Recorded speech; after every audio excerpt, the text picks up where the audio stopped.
May 18, 1969, at the Kennedy Space Center in Florida, Apollo 10 stood ready on pad 39B.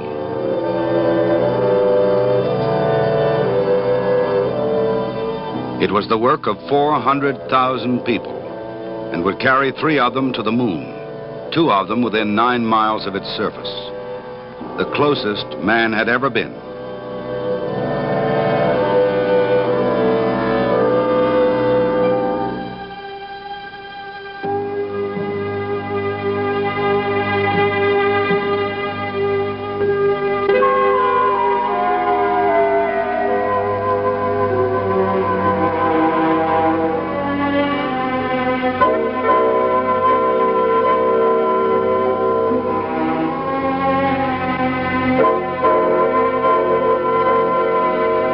It was a flight that had to be made before others could safely land. By 10 a.m., Thomas Stafford, John Young, and Eugene Cernan were ready and received an affectionate send-off from an upstart beagle from a comic strip. Snoopy, a pilot himself and longtime mascot of the Apollo Quality Control Program, really deserved to go along. Anyway, he was there in spirit and in name, and throughout the complex and difficult mission, good humor prevailed. A mood which the world shared. A good thing to have when you're out there alone, 250,000 miles from home.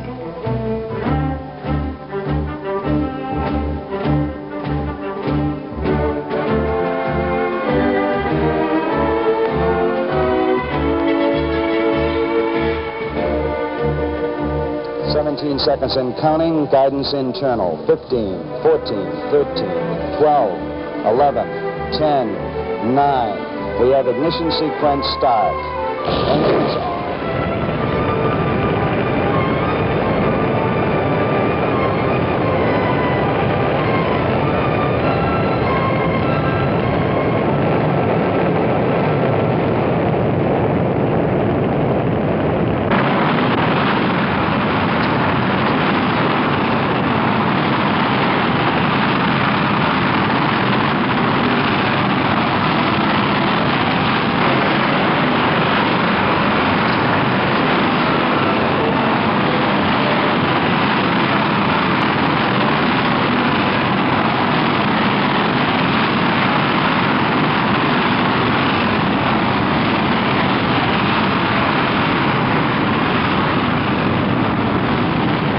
Spaceflight seems to express extremes of every sort.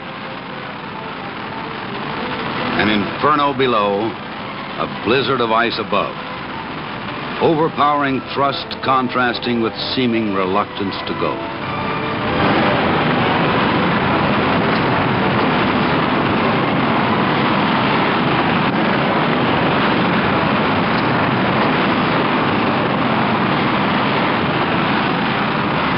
Seconds and 280 tons of fuel later, the rocket cleared the pad.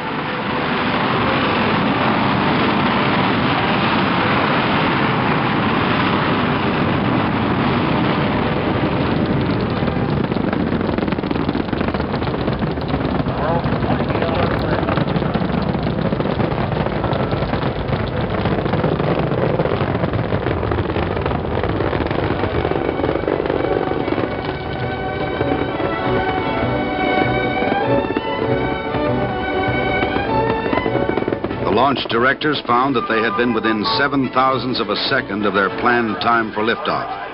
It was going well. 1 minute, right on time, right on target. 12 miles high. In Houston, the flight controllers breezed through Earth orbit and injection towards the moon with deceptive ease and calm. The 3 astronauts had been very active in getting color TV put aboard and were determined to share their experience in space. Hey, we got the color now. Okay, I'll try adjusting for you.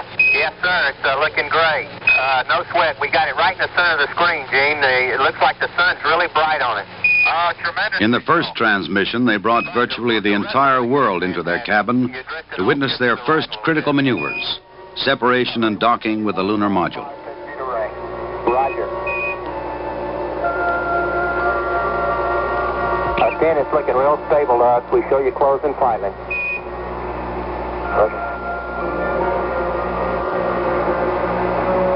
talk to you in a second, I hope. Roger.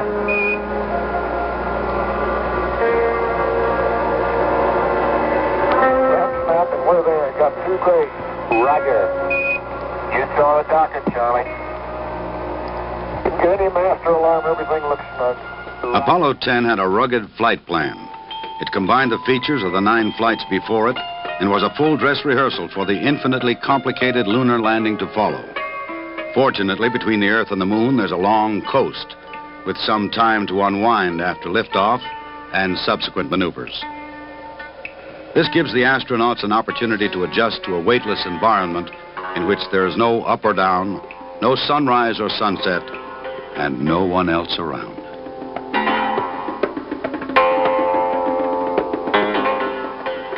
In the second color telecast, the 3 astronauts introduced their 2 stowaways, Snoopy and his pal Charlie Brown. Good grief, Charlie Brown. Now you're going to bring on that whizzer here. Okay, we got Snoopy now.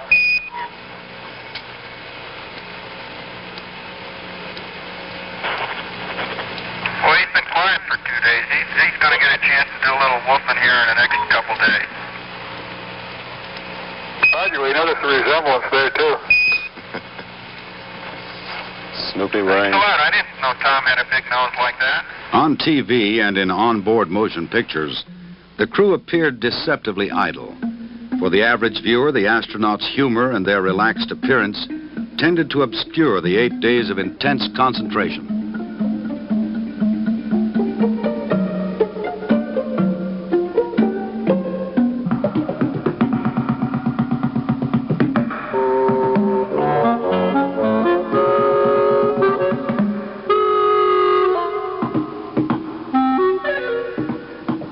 On they sailed.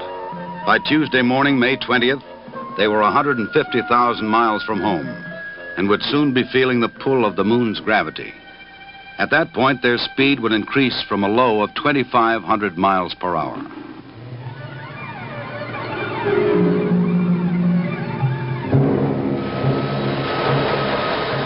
On Earth, at 1/2 mile per hour, Apollo 11 had started its journey to the moon.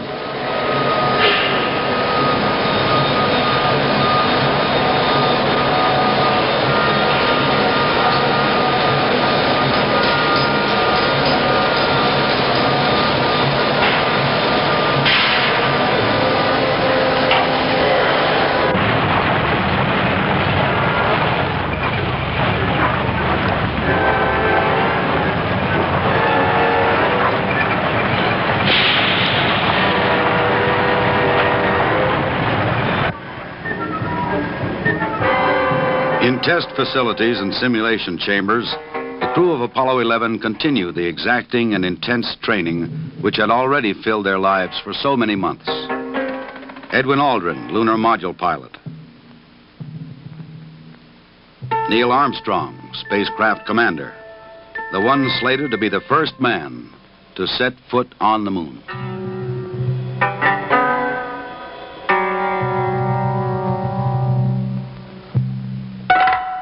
Michael Collins, command module pilot. The training goes on, suit tests and previews of their hardware. Simulated lunar gravity training, underwater and in the air.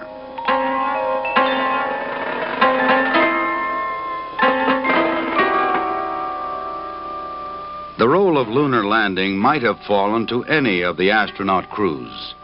It might even have been the crew of Apollo 10. As it is, the burden of reality, the excitement of what is almost unreality, has been given to these 3. Meanwhile, the Apollo 10 trajectory was so accurate that 3 of the 4 mid-course corrections were skipped. On the 4th day, 74 hours into the flight, a precise burst of the main engine put them into orbit around the moon.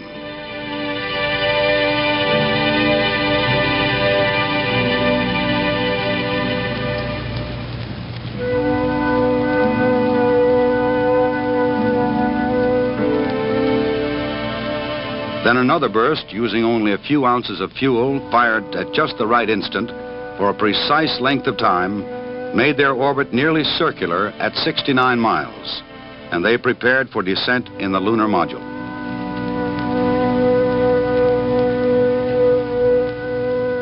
Astronauts Stafford, Young, and Cernan became the second group of 3 to see this sight, and they were the first with the potential to see it from a point 60 miles closer than it appears in this scene.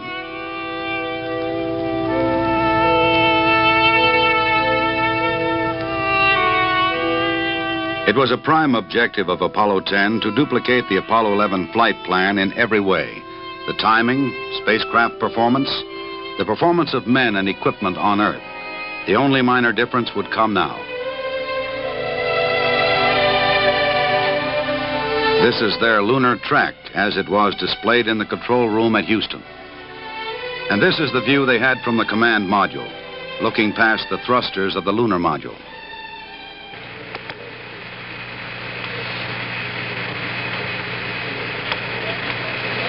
Jack, you're looking at some of those depressions that go right through some of the craters now, and they're very flat, and where they're shallow, we can see right to the bottom of them.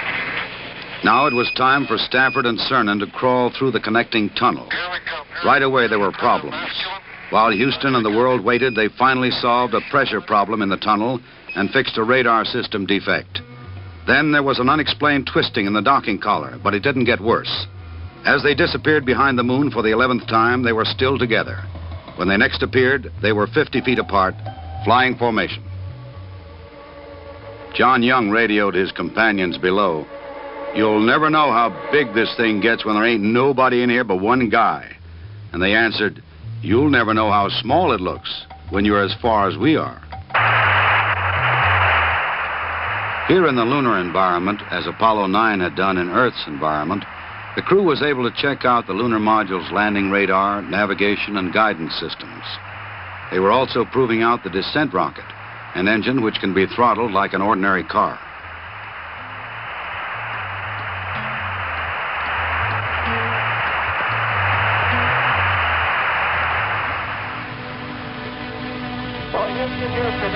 The reflection in the window comes from the astronaut's sleeves as he took the pictures. Down among us, Charlie.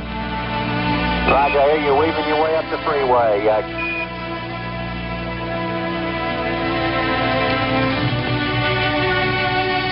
The waterless sea of tranquility was their target, and the descent orbit swept them in lower and lower for the first pass over landing site number 2.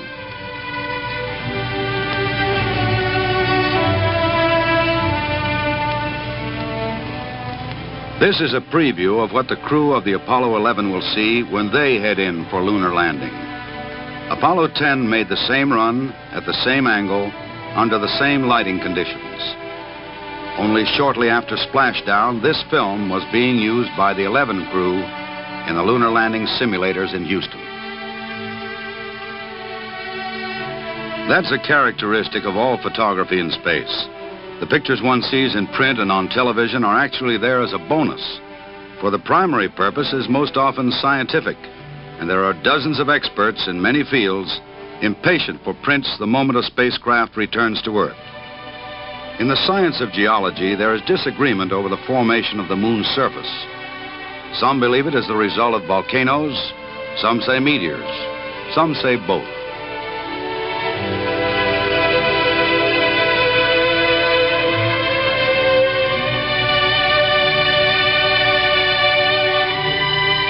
In this scene, the altitude is 9 miles, not much more than that of a commercial jet. But the clarity of detail is far greater, since there are no clouds or haze, and no gases acting as distorting filters.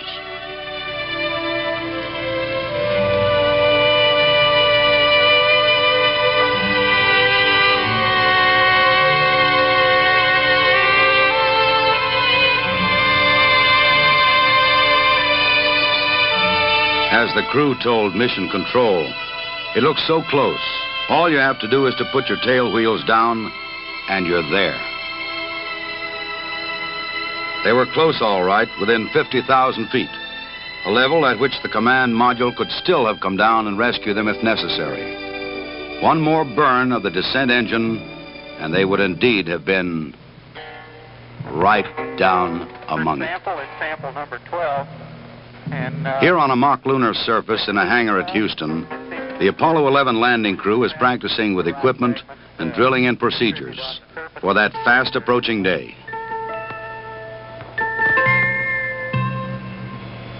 Sample number 13 is a vesicular but rhyolitic looking basalt. Into this pocket over Neil Armstrong's knee will go the so-called contingency sample, the one that guarantees that something will be brought back even if they leave in a hurry. During the actual mission, every sample will be described and photographed.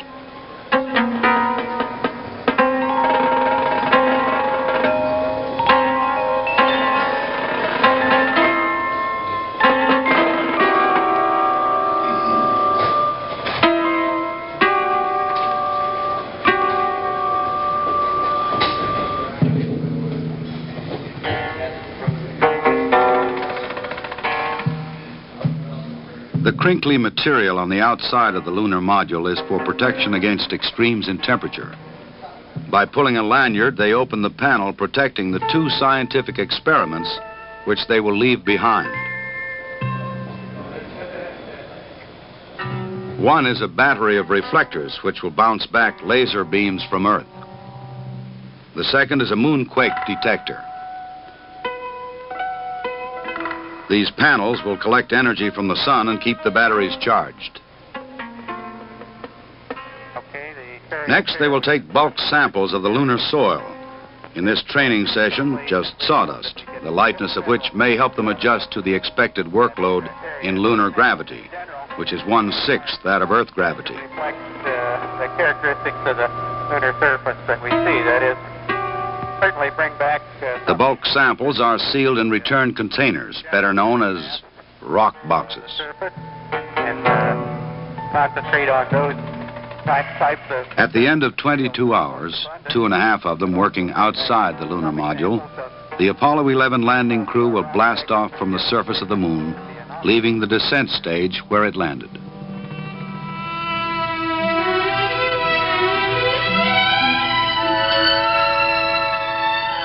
Apollo 10, however, now sweeping into the second pass over the prime landing site, slightly lower still, had only to separate from the descent stage and move up to rendezvous with the command ship. It did not start well. The backup guidance system apparently did not function properly. The spacecraft took a sudden and unexpected 180-degree turn. The astronauts took over manual control and stabilized the lunar module in 8 seconds.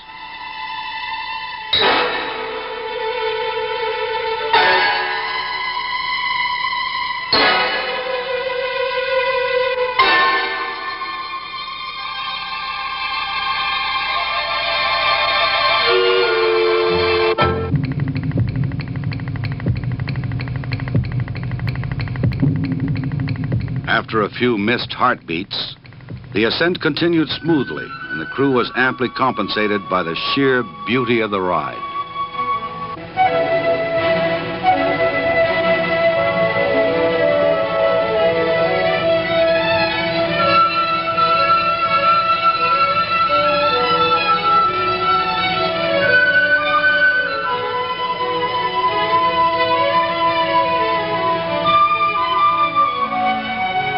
During the maneuvers that followed, the crew proved out the LEM's rendezvous radar at its maximum range, 350 miles. Fixed cameras were running in both spacecraft as they slowly closed together.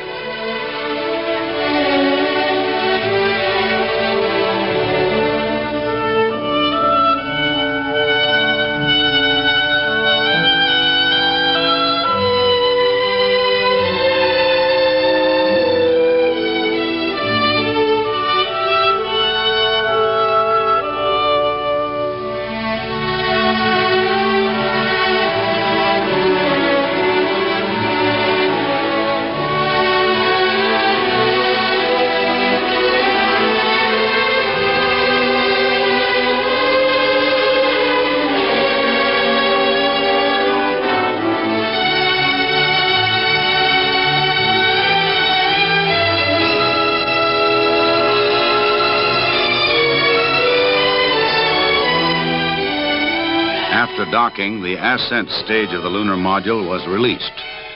Its work was finished. It glided off toward orbit around the sun.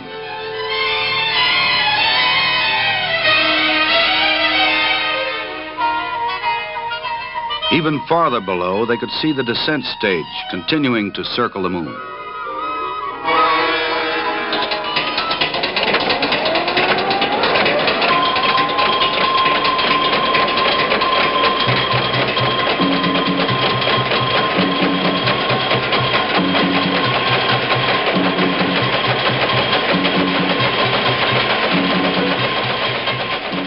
The big day was finished. A whole string of new firsts had been added to the books.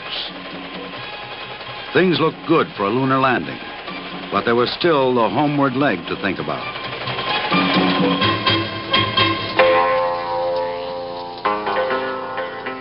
During the 2-day coast to Earth, there was time to reflect on some of the small achievements, along with the big ones. For example, life on board was enormously improved over other Apollo flights. The food was better. The schedule permitted them to take their meals and rest periods all at the same time. They used to be staggered, as had sleep periods. And most important to the crew, there were no instances of motion sickness or colds or intestinal disease. One reason for this might have been the special exercises planned before the flight. Head movements to avoid nausea, tumbling to help adjust to weightlessness.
Altogether, the crowded space seemed very comfortable, and spirits were right up to the level at which the flight began.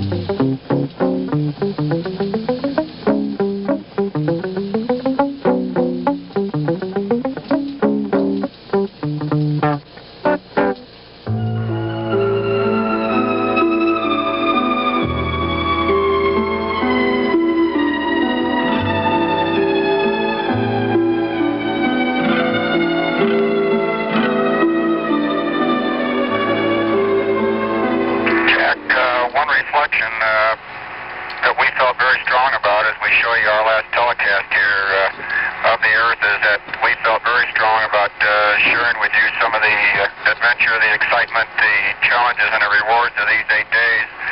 And through this endeavor, we hope that we've made you and millions of people of the world more of a part of the history that's being made in our day and age. And so from the 5 of us, Gene Cernan, John Young, Tom Stafford, Snoopy, and Charlie Brown, we'd just like to say goodbye. And we'll see you back on the water in the South Pacific. In fact, we should land about 300 miles east of Samoa in approximately 5 hours. So from the crew of Apollo 10, and goodbye.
Because of Stafford, Young, and Cernan, because of Apollo 10, Apollo 11 stands on 39A, and the countdown is proceeding.